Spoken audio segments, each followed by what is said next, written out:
Hello दोस्तों, मैं हूँ राइटर उत्तम दवे और आज इस वीडियो में हम लोग रिव्यू करेंगे फिल्म भूल भुलैया 3। इस फिल्म के डायरेक्टर है अनीस बज़्मी और इस फिल्म के लेखक है आकाश कौशिक। तो चलिए हम लोग शुरू करते हैं भूल भुलैया 3 का रिव्यू। सबसे पहले हम लोग बात करेंगे एक्टिंग की।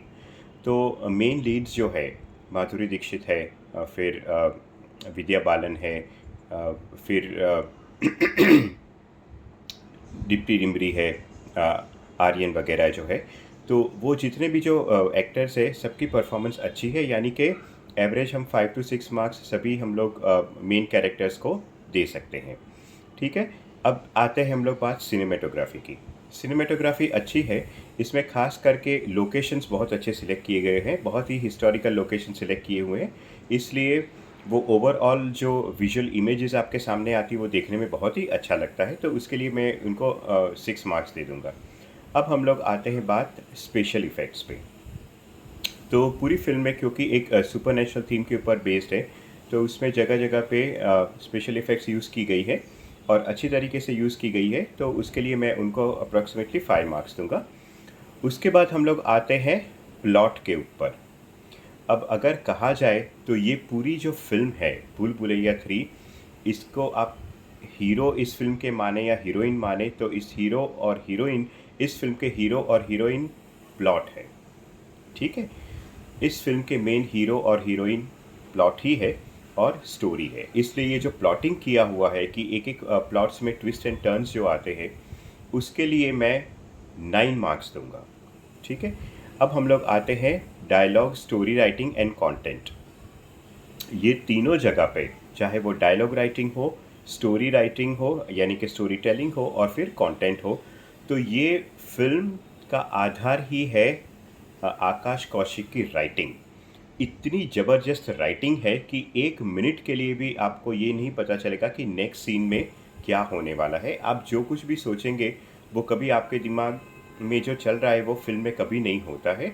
इसलिए मैं सलाम करता हूँ आकाश कौशिक को कि तीनों चीज़ों के लिए, स्टोरी राइटिंग सबसे पहले तो स्टोरी बहुत ही स्ट्रॉन्ग है, उसके बाद डायलॉग और जो कंटेंट है, ये तीनों चीज़ों के लिए मैं उसको 9 मार्क्स दूंगा।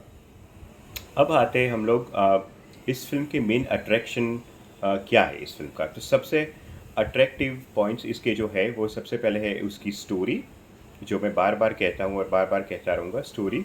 उसके बाद उसकी प्लॉटिंग की किस तरीके से point A to point B story move करती है, और हम लोग कभी इमेजिन नहीं कर सकते कि ये स्टोरी कौन से डायरेक्शन में जा रही है या इसमें क्या हो रहा है। अब हम लोग आते हैं कि इस फिल्म की एंटरटेनमेंट वैल्यू। तो ये फिल्म की एंटरटेनमेंट वैल्यू बहुत ही हाई है, मैं उसे लगभग 9 मार्क्स दे दूंगा। क्योंकि सबसे पहले तो एक ये जो जॉनर है कि हॉरर के साथ कॉमेडी जो कंबाइन की हुई है, वो इट्सेल्फ अपने एक बहुत ही बड़ा काम है। हॉरर के साथ कॉमेडी कंबाइन करना और वो भी एकदम अच्छी तरीके से इंटीग्रेट करना, क्योंकि जो कॉमेडी भी है वो कोई एकदम बेकार सी कॉमेडी नहीं है कि जिसको देख के हम लोग को हंसी ना आए। एकदम कॉमेडी भी बहुत इफ़ेक्टिव है, परफॉर्म भी अच्छी तरीके से की गई है, और इसका फिर हॉरर के साथ मिक्स किया हुआ है। तो एंटरटेनमेंट वैल्यू 9। इसके बाद हम लोग आते हैं कॉमेडी के ऊपर। तो फिल्म में कॉमेडी भी बहुत अच्छी तरीके से इंटीग्रेट की गई हुई है, और जो 3 परफॉर्मर्स हैं कॉमेडी के वो भी बहुत ही अच्छे हैं। उसके बाद हम लोग आते हैं कि फ़िल्म की थीम्स। तो फिल्म में वैसे देखा जाए तो बहुत सारी थीम्स हैं, जैसे कि सुपरनैचुरल है, रीबर्थ है, फिर हिस्ट्री है, फिर इंट्रीग्स, कि पहले ज़माने के जो राजा रानी थे उनके महलों में बहुत ही इंट्रीग्स होते थे, यानी कि किसी ने बदमाशी की और किसी को मरवा डाला, किसी ने झूठ बोल के किसी को बर्बाद कर दिया वगैरह। तो ये सारी चीज़ें ये फिल्म में मौजूद है। उसके बाद हम लोग देखते हैं डायरेक्शन। तो डायरेक्शन का अप्रॉक्सीमेटली मैं 5 मार्क्स दे दूंगा अनीस बज़्मी को। अब हम लोग सॉरी, आते हैं ओवरऑल रेटिंग पे। ओवरऑल रेटिंग अगर मुझे पूछा जाए तो मैं 5 में से आराम से 4 मार्क्स दे दूंगा। अब overall how did you like the film, मुझे ये फिल्म कैसी लगी। सच पूछिए तो दिवाली के मौके पे अगर आप कोई एक एंटरटेनिंग फिल्म देखना चाहते हैं तो आपकी फ़र्स्ट चॉइस यही फिल्म होनी चाहिए, क्योंकि पहली फ्रेम से लेके लास्ट फ्रेम तक ये फिल्म आपको टोटली एंगेज रखती है। एक सेकंड के लिए भी आप कभी बोर नहीं होंगे, ना आपका ध्यान इधर-उधर जाएगा। जब आप सोचेंगे कि बस अब तो ये मुझे पता चल गया कि कौन है ये मेन पर्सन, तभी आप जो सोच रहे हैं उससे कुछ अलग ही दिखाया जाता है और बहुत कन्विंसिंग वो स्टोरी लगती है। इसलिए ये ओवरऑल ये फ़िल्म की जो स्टोरी है, इसका जो प्लॉटिंग है, प्रेज़ेंटेशन है, जिस तरीके से स्टोरी आगे बढ़ती है, तो वो सब बहुत बहुत ही अच्छा है। और सबसे बड़ी बात ये है कि ये फ़िल्म का जो एंटरटेनमेंट कोशेंट है या फिर एंटरटेनमेंट वैल्यू है, वो बहुत बहुत ऊंचा है। थरली एंटरटेन आपको करती है, एक सेकंड के लिए भी आप बोर नहीं होंगे।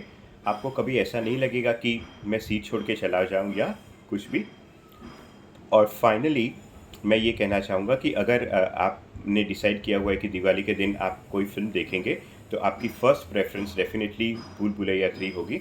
एक बार फिर से मैं आकाश कौशिक को धन्यवाद देना चाहूँगा कि इतनी बड़ी स्टोरी, इतनी बढ़िया स्टोरी उन्होंने क्रिएट की है, इतने अच्छे प्लॉट ट्विस्टिंग उसमें किए हुए हैं, इतनी अच्छी मिस्ट्री रखी हुई है, इतनी सस्पेंस रखी हुई है कि फ़िल्म के एक्चुअली जो मेन हीरो है, वो उसकी स्टोरी ही है।